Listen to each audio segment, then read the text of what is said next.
we established almost 8 months ago, following a community meeting in Leichhardt, where Peter Jones, the project director of Stage 3 of WestConnex, threw away a casual statement that he was going to dig up Darley Road and turn it into a midpoint tunnelling and construction site.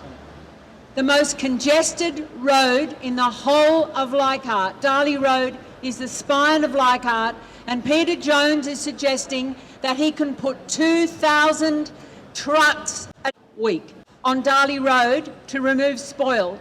Anyone who's ever travelled along Darley Road will know that in peak hour, Darley Road can often be banked up to Kegworth Street, which is almost 2 kilometres.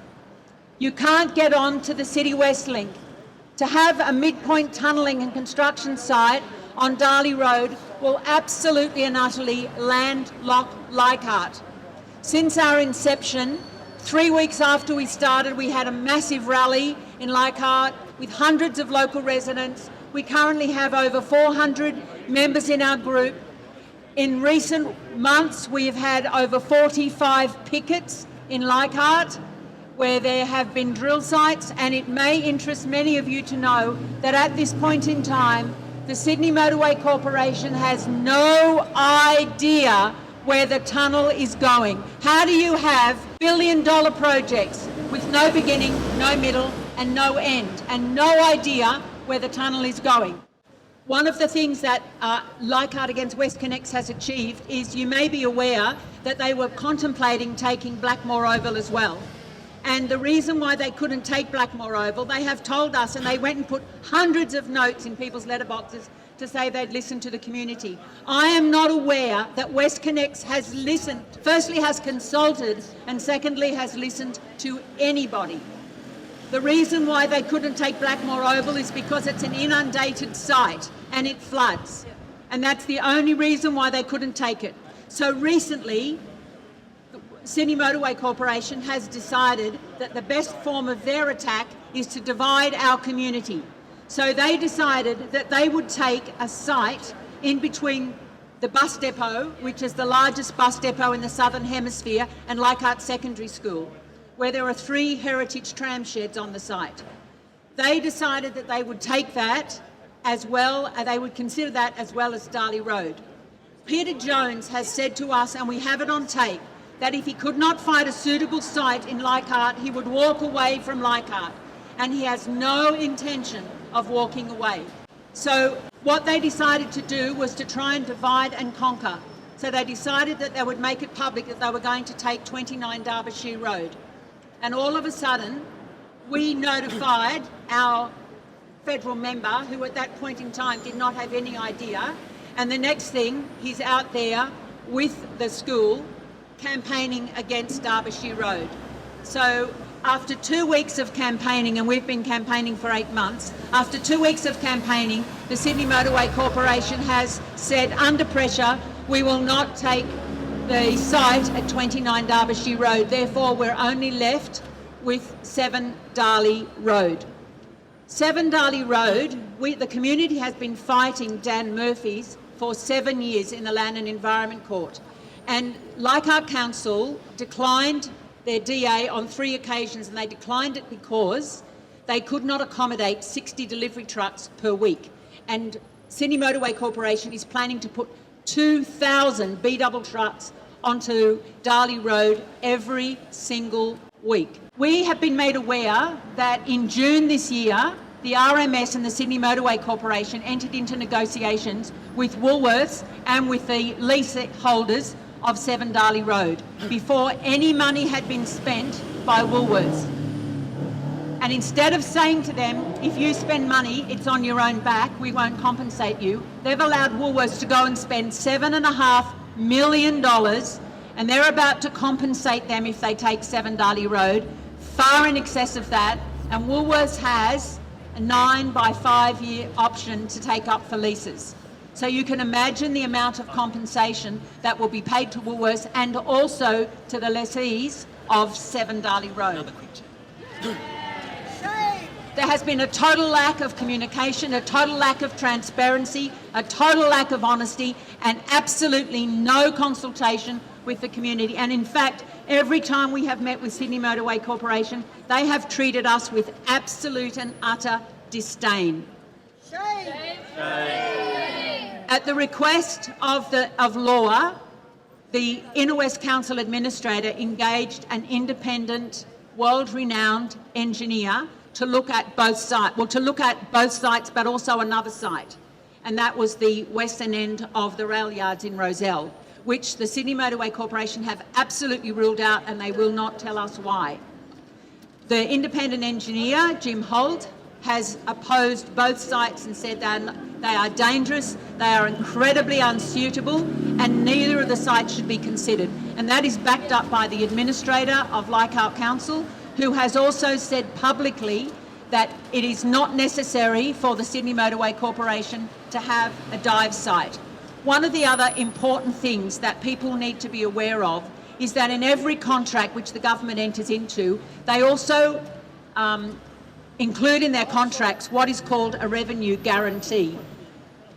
That is, that if the number of vehicles in the tunnel do not meet what the government has said it will meet, then there is compensation paid to the developers. How many people here know when the Harbour Tunnel was completed?